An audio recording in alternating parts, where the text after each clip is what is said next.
Good afternoon, everybody. This is Stephanie Hall with the ESRD NCC National Coordinating Center. Thank you for joining us today for the Professional COVID-19 Educational Webinar event. As you know, these events are being held in partnership with the Centers for Medicare and Medicaid Services. The series of events feature guest speakers from around the country sharing how they or their organization they are with are coping with COVID-19. Before we get started, I wanted to let you know that this call is being recorded and will be posted to the NCC COVID webpage within 3 business days. Next slide. So the agenda today, and we talked a little bit about what this call is about. We have our speaker today is Dr. Jhamb. She's the Associate Professor of Medicine from the University of Pittsburgh, Pennsylvania. We'll talk a little bit more about her bio in just a little bit. Her title of her presentation today is Psychosocial Impact of COVID-19 Pandemic on Hemodialysis Patients. And everybody's line today has been muted upon entry into this webinar, but we do want to hear from you. So during the presentation, if you have questions, please submit them through the Q&A or through the chat. And at the end of the presentation, we should have some time to go through as many of those questions as possible. Next slide, Matt. So what the call is about, if you've been on these calls, you know we have bi-monthly calls on just various topics related to COVID-19. We hear from different stakeholders about peers in the ESRD community who are adapting to COVID-19. They share examples and provide real-world strategies for facilities to use during this pandemic. Next slide. So let me go ahead and introduce our speaker. Dr. Jhamb is currently serves as the Director of Population Health Initiatives and Co-Director for Clinical Research in the Renal Electrolyte Division at the University of Pittsburgh. Her primary research interests are to study interventions that can help improve symptoms such as pain, fatigue, and depression, and quality of life, and improve the delivery of evidence-based care for patients with kidney disease. She has led multiple clinical trials in the dialysis setting, including 2 ongoing ones evaluating telemedicine delivered interventions for symptom improvement in these patients. So, Dr. Jhamb, welcome, and you can start your presentation.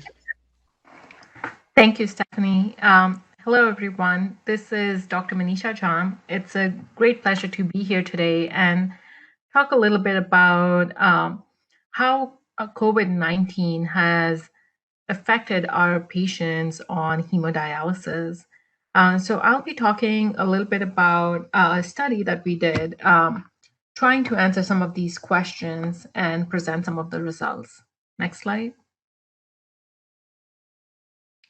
So objectives of today's talk. One, we're going to talk a little bit about the mental and emotional impact of COVID-19 pandemic on patients on hemodialysis.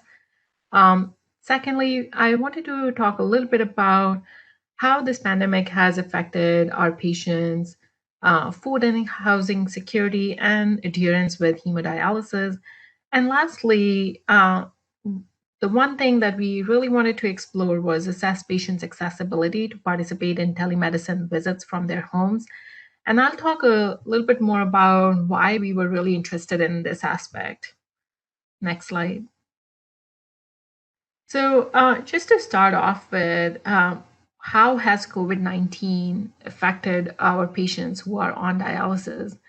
And this is probably not a surprise to anybody on this call that patients who are on dialysis have higher risk of getting severe infection related to COVID-19, have more complications, and higher risk of ICU admissions, mechanical ventilations, and death, and overall have a poorer prognosis as compared to patients who are not on dialysis. And now we've seen multiple reports from all over the world that have confirmed some of these findings for patients who have been affected by COVID-19.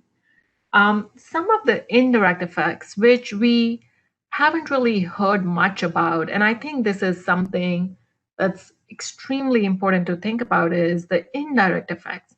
And these are effects on our patients' psychosocial health. And these are effects that are being experienced by patients who are not even infected with COVID-19, or their families are not infected, but they still are experiencing these effects on their health from COVID-19. And some of these effects, I'll show you some data on worsening of pre-existing symptoms such as depression and anxiety in our patient population.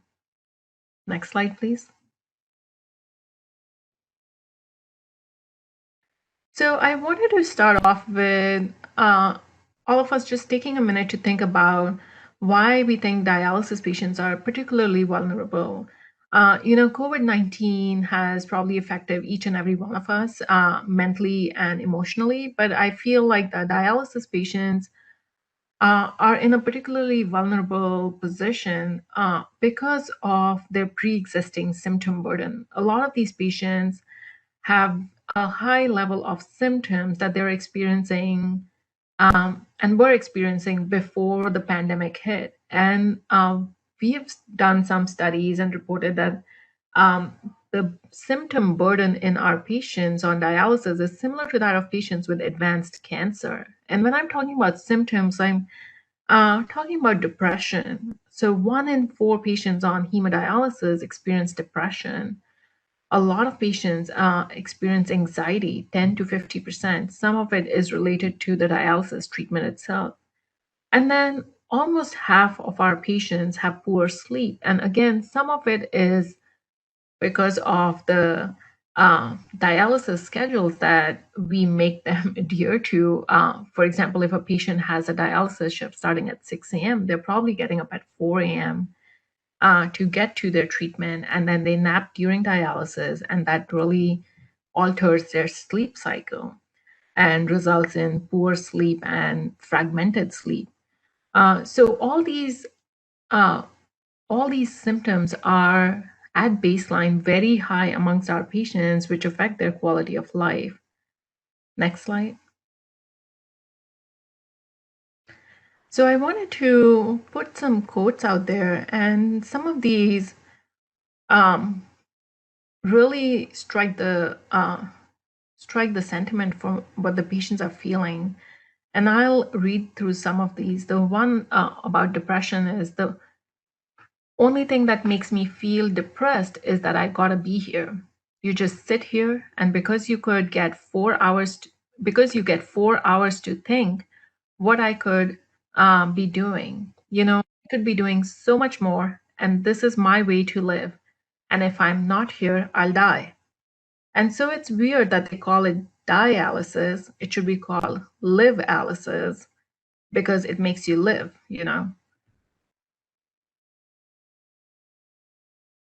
I'll let you read the other two on sleep and anxiety.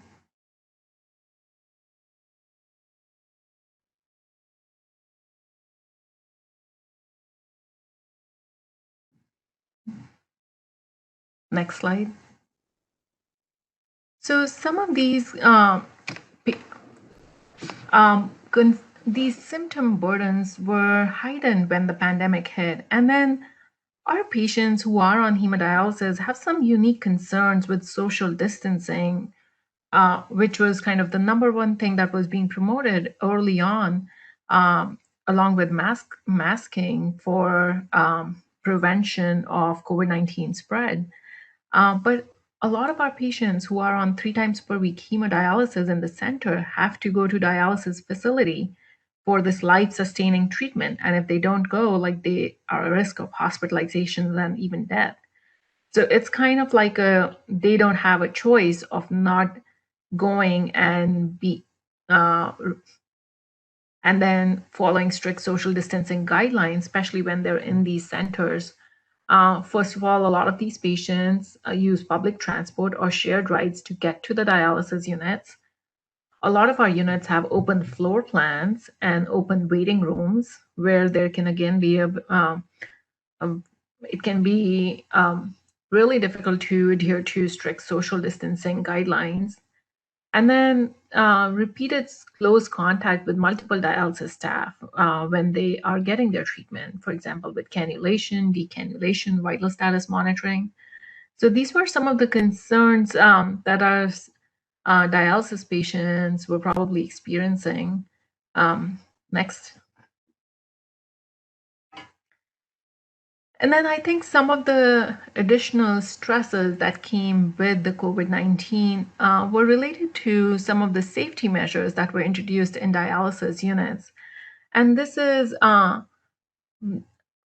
probably everybody on the call is probably very familiar with some of these changes that came about in dialysis units. For example, patients were asked to wear masks at all times during dialysis, and some patients felt that this might have worsened their anxiety or just discomfort during dialysis. I know our dialysis unit disallowed consumption of food during treatment. And this, for some patients, this was really a big challenge. I remember one of my patients who was a diabetic, and she was on the early morning shift. So she usually did not eat anything before coming to dialysis. But during the treatment, she would bring in a little snack, a cereal bar or something, which she would eat. And because of these newer guidelines that were introduced, and she was not allowed, she actually started experiencing low blood sugars and hypoglycemia during dialysis treatments when she was at the unit. So we had to make sure to educate her on eating something before the treatment and then monitoring her sugars very closely. Limiting entry of family members in dialysis units. So again, this was one big stressor for one of my patients who always came in with her husband, and her husband waited in the dialysis waiting room during the entire treatment. And they traveled together in public transport. And because we were trying to limit entry of family members in dialysis units, and she did not feel comfortable traveling alone in a bus, the only option she had was to travel by access, which again was stressful for her because sometimes it needed to be a shared ride. And lastly, limiting patients in waiting area. The waiting area in dialysis units is often a very social place where patients have social interactions. They form their social networks and groups. And in a lot of the waiting areas, this was discouraged and the chairs were pulled apart. So this kind of added additional stress for some of our patients, probably. Next slide. So when the pandemic was just starting in March of 2020, when we were all experiencing these effects, we kind of had some unanswered questions at the time, and we really wanted to find out how is this COVID-19 pandemic affecting our patients' psychosocial health? Does this cause patients to miss in-center hemodialysis treatments to limit their exposure? What is the financial impact of COVID-19 on dialysis? Do patients experience food and housing insecurity? And then lastly, can we use telemedicine to provide mental and emotional support to dialysis patients? Next slide. And so I want to kind of talk a little bit about what we were doing at that time before I dive into the results of our survey, which answered some of our questions that I mentioned on the previous slide. So when this was happening, we were in the middle of this trial, the Technology Assisted Collaborative Care, or the TACcare trial. This is a multi-site randomized controlled trial going on at University of New Mexico and University of Pittsburgh. And what we were trying to evaluate was, can we use a collaborative care intervention to improve pain, fatigue, and depression among patients on chronic hemodialysis?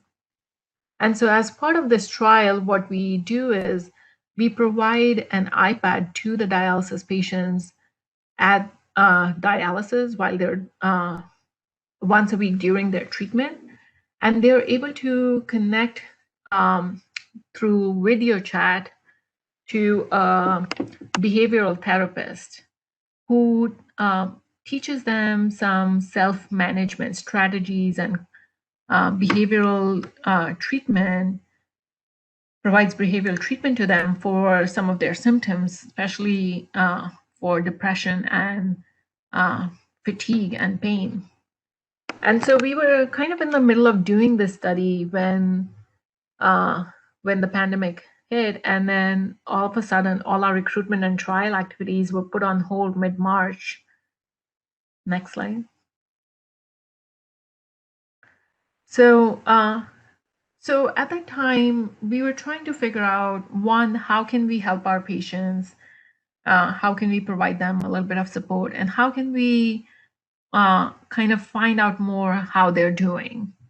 So what we did was in May of 2020, when the local restrictions were still in place, both at the Pittsburgh and New Mexico sites, we contacted all patients who had been enrolled at that point in our study.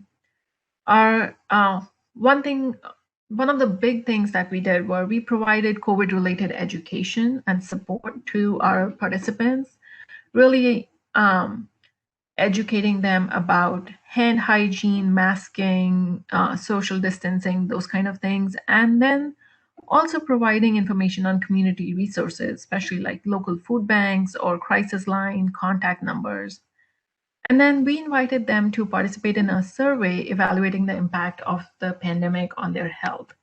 And for this survey at that time, when we were trying to do this, there were no validated questionnaires that were in use at that time.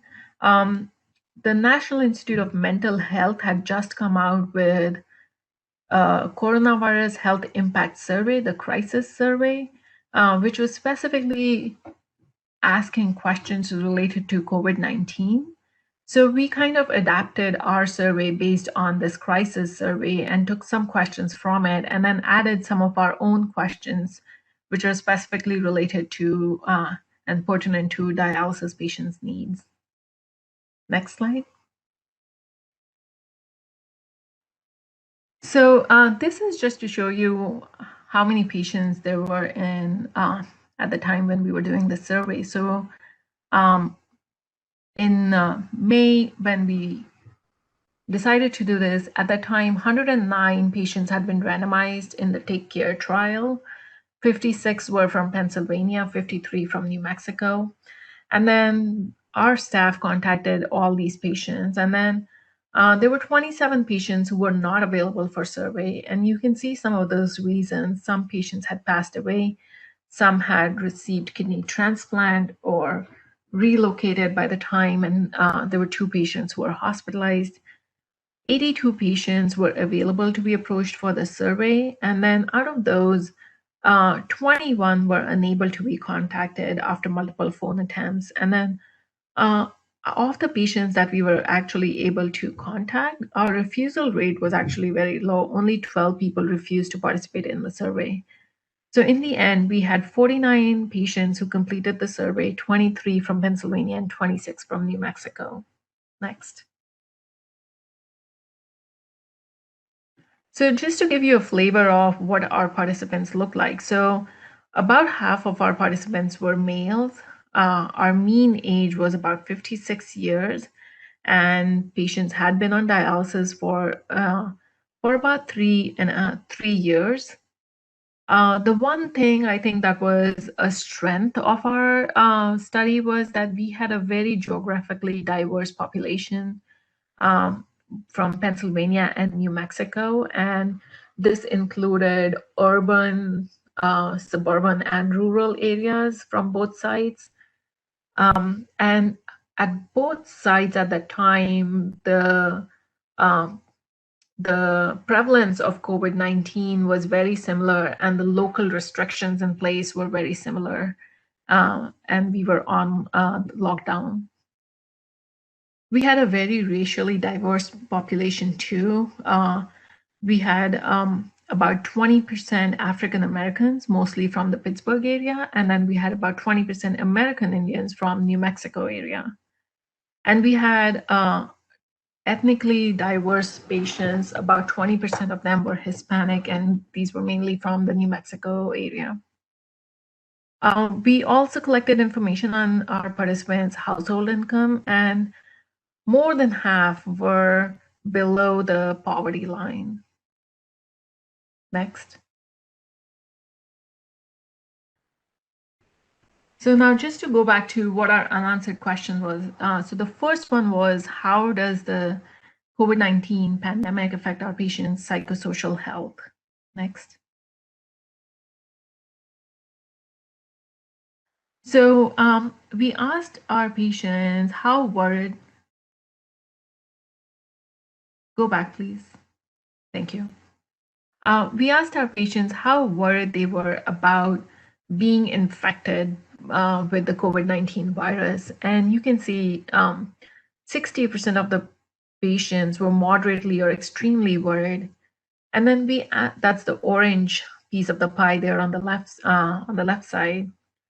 And then we asked them how worried they were about their friends or family being infected, and it was very similar, 63%.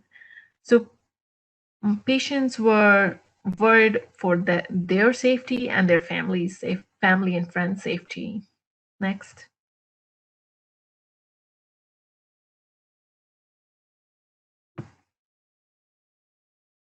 When we asked them about the effect on their health and emotional well-being, 1 in 5 patients were moderately to extremely worried about their physical health being impacted, mental and emotional health being impacted, and their interpersonal relationships being impacted.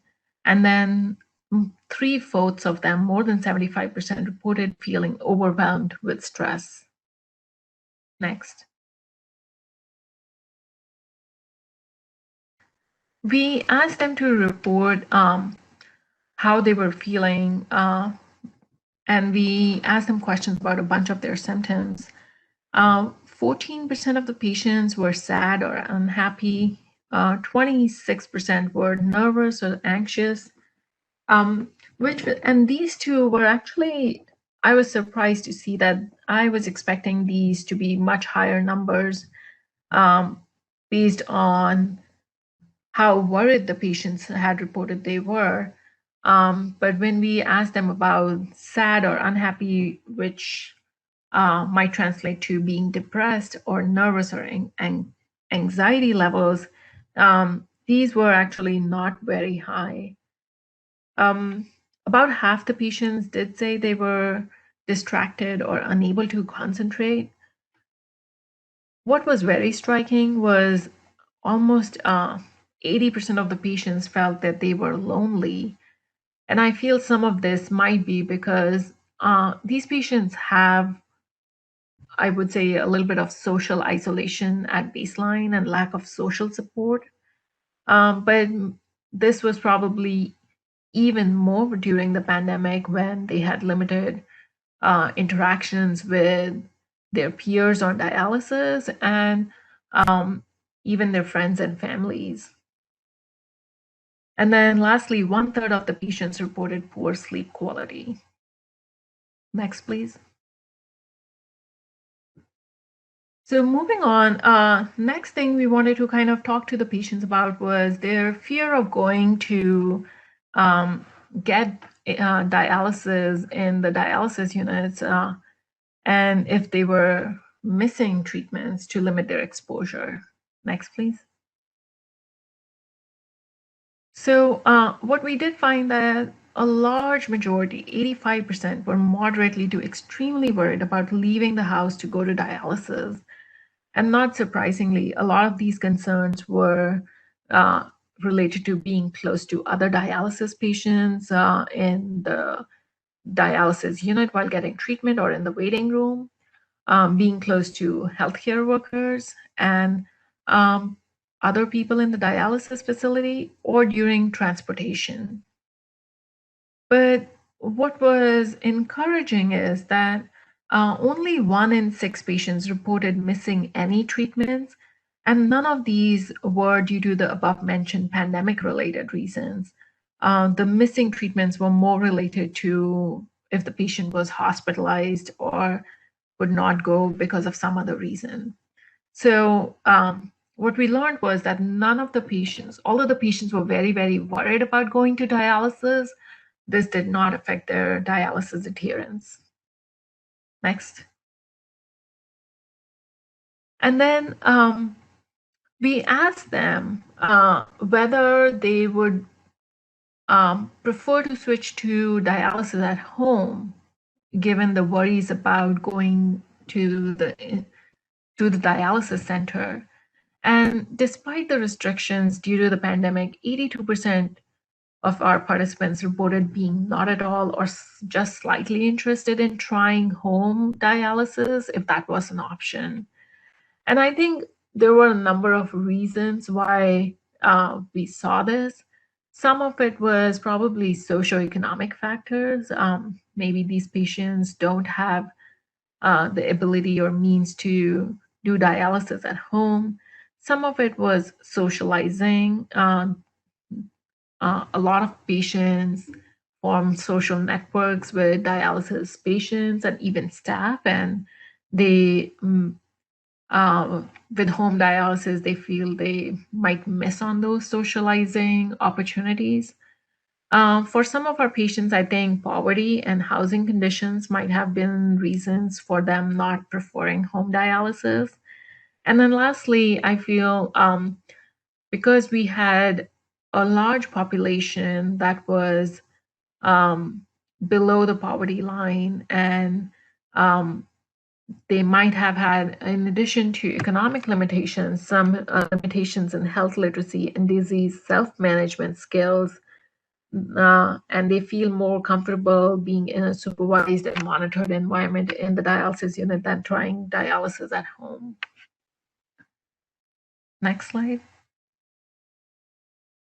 So, so basically, what we found, in summary, what we found that yes, patients were very worried about going to dialysis unit, but it did not affect their dialysis adherence, and it did not change their preference for doing dialysis at home. So next, we wanted to find out about the financial impact of COVID-19 on dialysis, and specifically the food and housing insecurity.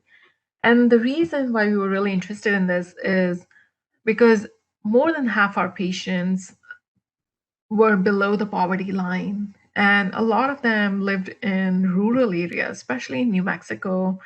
And we were very concerned. And even though a lot of dialysis patients are not employed, and so there was no loss of job, but there could have been loss of job in their families, which could have impacted their financial security.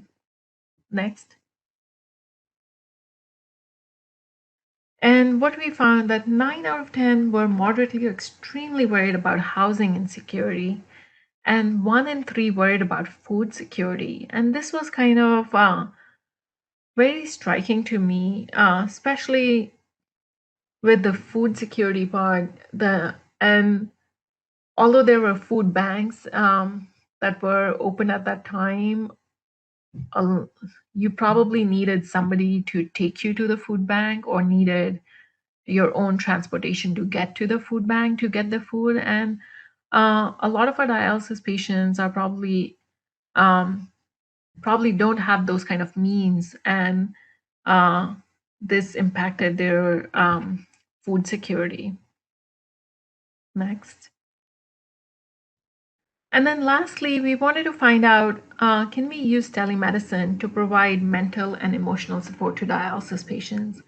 And the reason for this is because we were already doing a research trial at that time where we were providing patients with iPads in the dialysis units and doing telemedicine with them and helping them connect with a behavioral therapist who would help them learn some skills to manage their symptoms and provide mental and emotional support.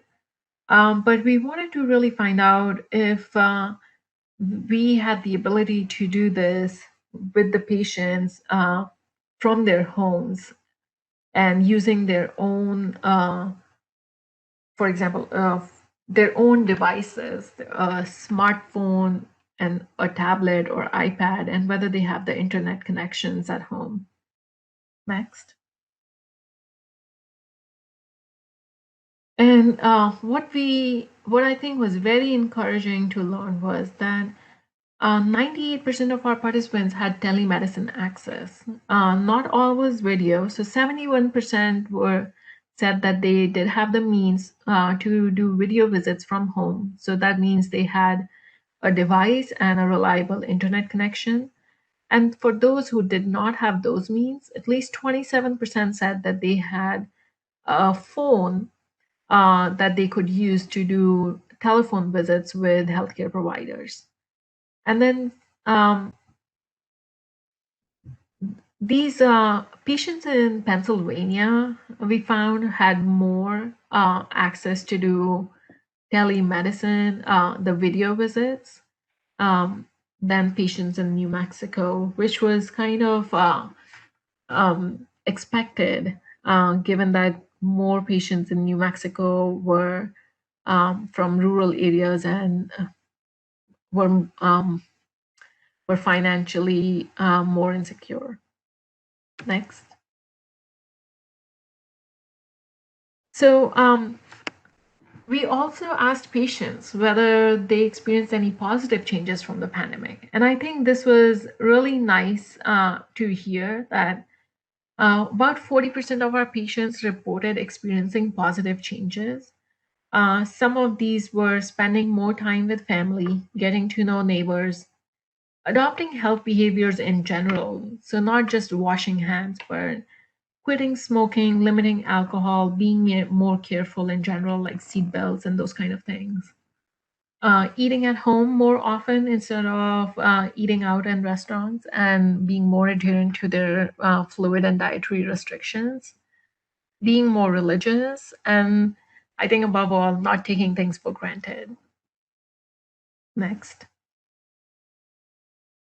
So some of the caveats I wanted to mention when you're thinking about the results of our what I just presented to you is that one is that our sample size was small. We only had 49 dialysis patients, but we did have a very, very diverse geographic, racial, and ethnic population. So I think we did get a good sense of a very diverse population. And then the refusal rate for those that we were actually able to contact was very low at 20%.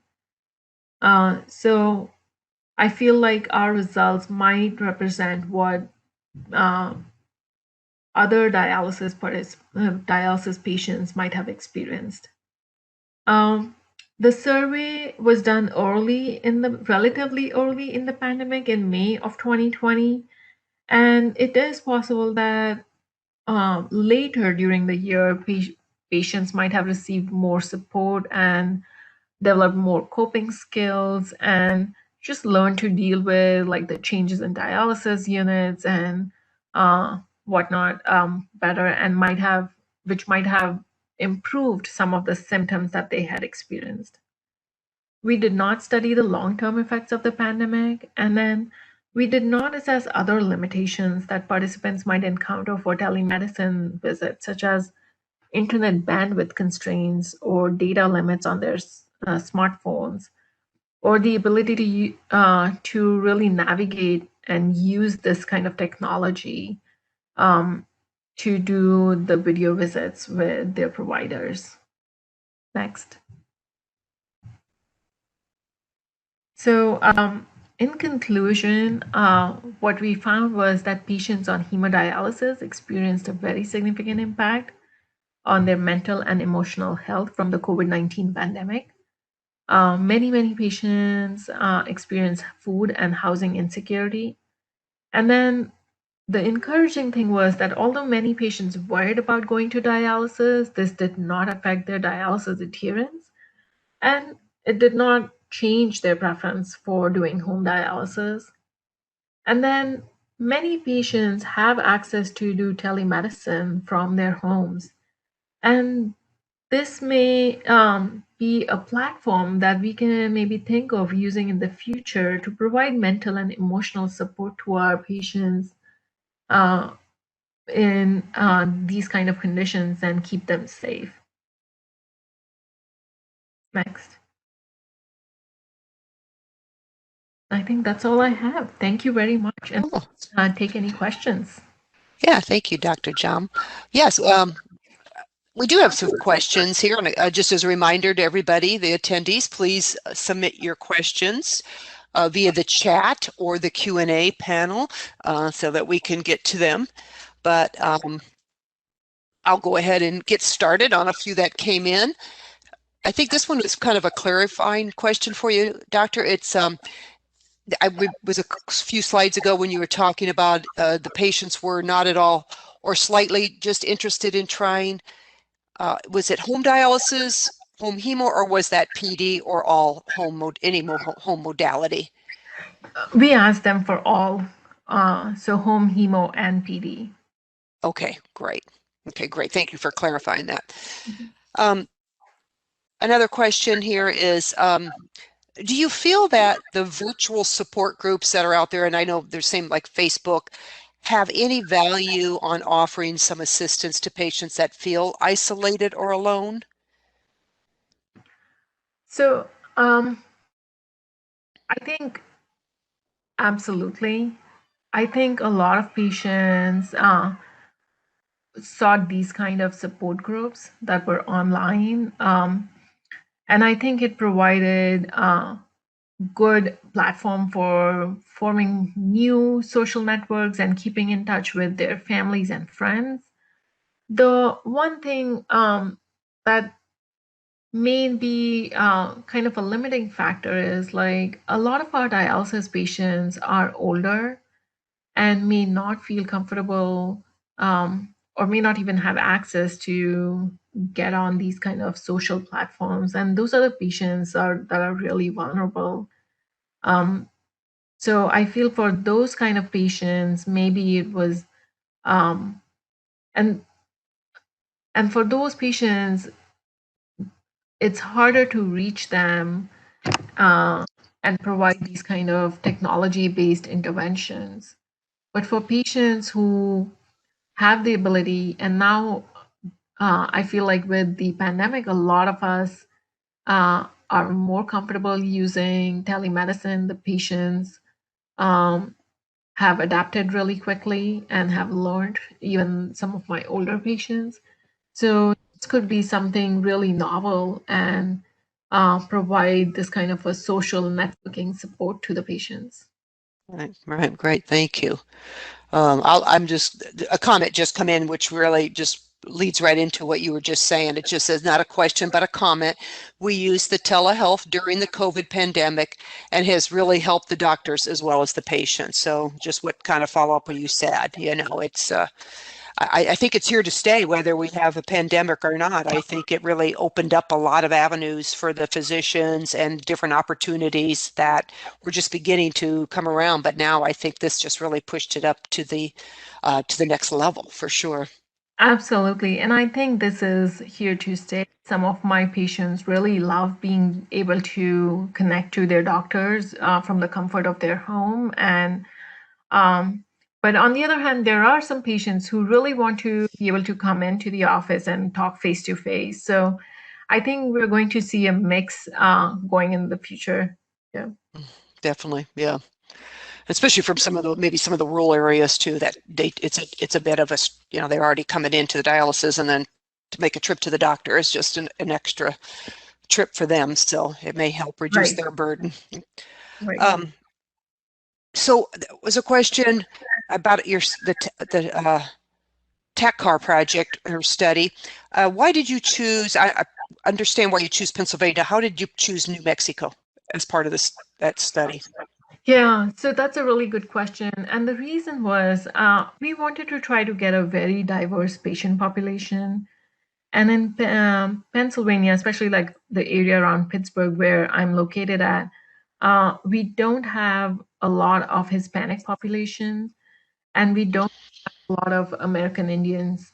So that's why we wanted to go to a place where there's more of these kind of patient populations. And New Mexico is unique in another way, in the sense that a lot of their dialysis patients are younger, and that's the reason for that is a lot of diabetes, especially in the American Indian population, that leads to end-stage kidney disease.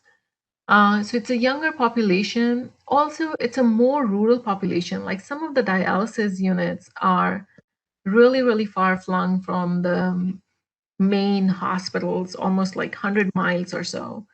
And so we wanted to capture all kinds of patients when we were doing this study. And I think the main novelty of the TＡCcare study is that uh, we are providing the behavioral therapy support through telemedicine using live video chat. And we wanted to show that this is feasible to do in um, different kinds of areas and with different populations, even with older populations who might not be familiar using an iPad. What we found is that um, after we teach them, they feel really comfortable, and it doesn't take a lot of learning from their end to kind of be comfortable doing this kind of televisit with us. So those were some of the reasons we wanted to like have a wide representation in our study. Oh, okay, great. Yeah, thank you.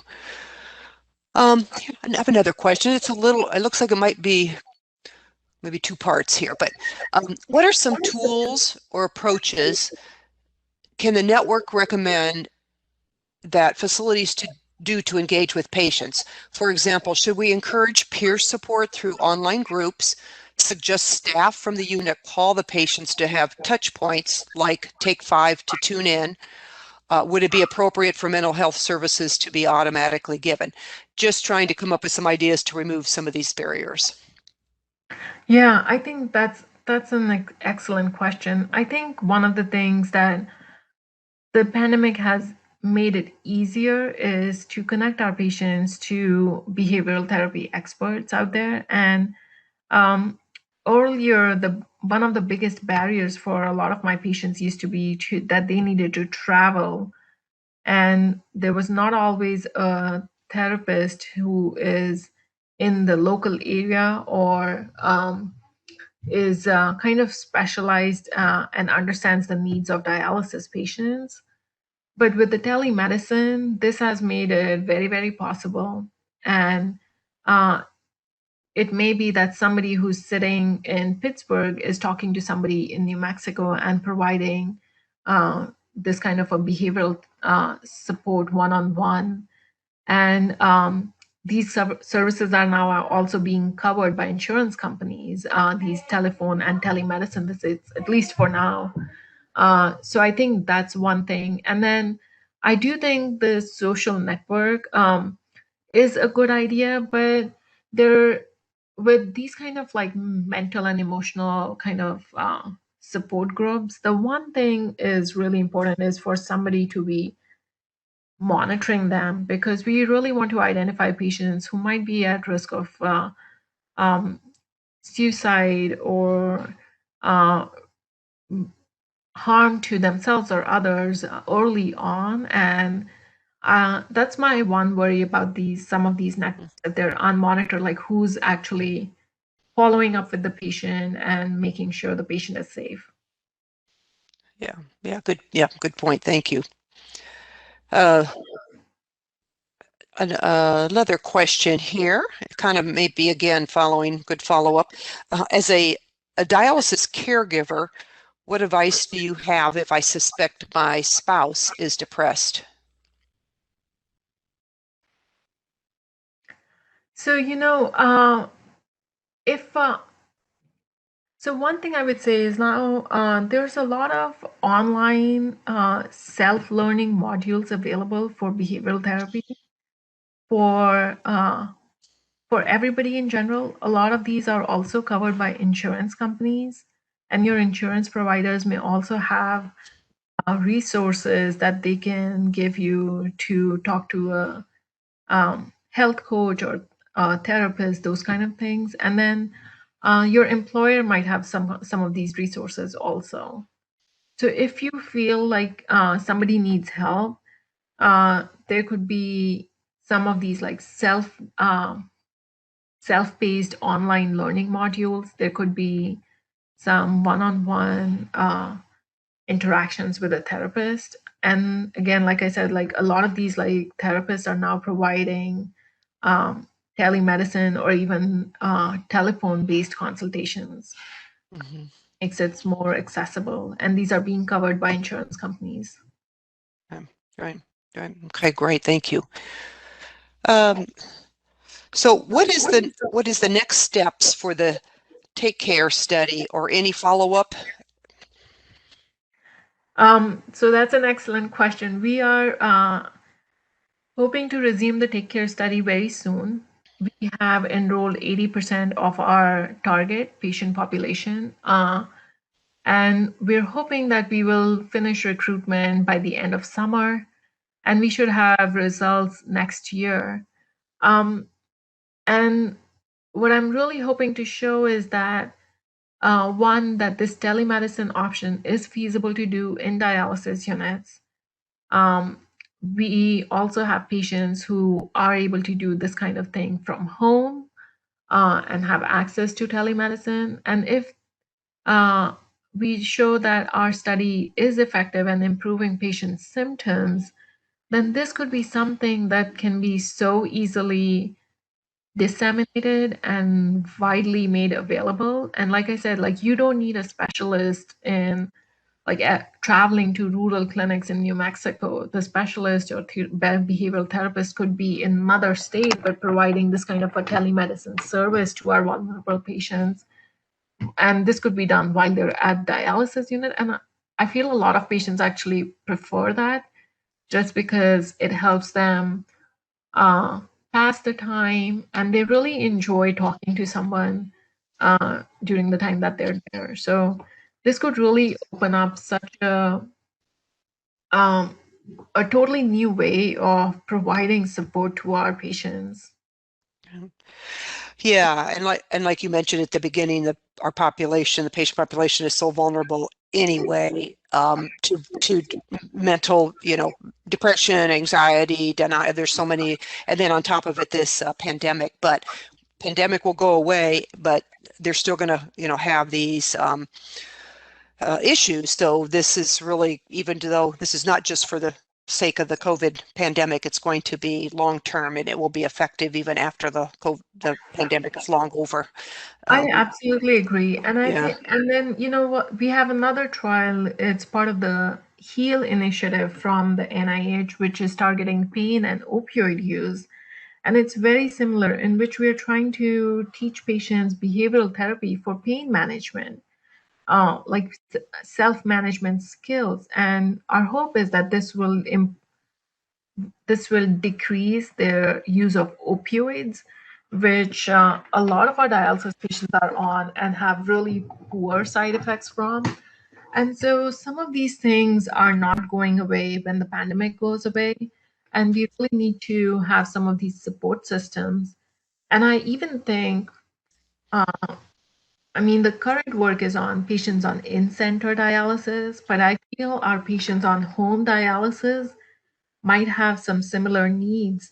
And even their caregivers who are much more involved in home dialysis might have some similar needs, just like disease coping skills that they might benefit from. And if we can provide them by telemedicine and make it convenient for them and make it accessible, then I think we can keep our patients on dialysis safer and improve their quality of life too. Right. Yeah, absolutely. Absolutely. There's no more questions in through the chat. I think we've got through everything. Thank you so much. Any last comments or anything before we just wrap this up? No, I think those were really fantastic questions, and I've really enjoyed my time on this talk. Thank you for coming, taking time out of your day. I know busy, and we appreciate your presentation today, and it was some good conversation and good questions that did come up. So I appreciate that. Thank you very much. Thank you. Matt, yeah, we're just going to do a little bit of wrap up here. So I just want to talk about the flu vaccination toolkit. It is on the ESRD NCC website. It is a toolkit for providers that feature flu facts and taglines. There's social media content to use.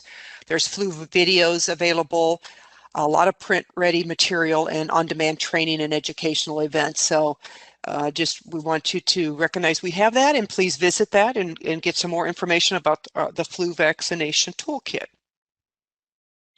Also, we have a kidney hub. This is a mobile-friendly web tool created by patients for patients that links to new videos, and there's all kinds of resources that are added quite frequently.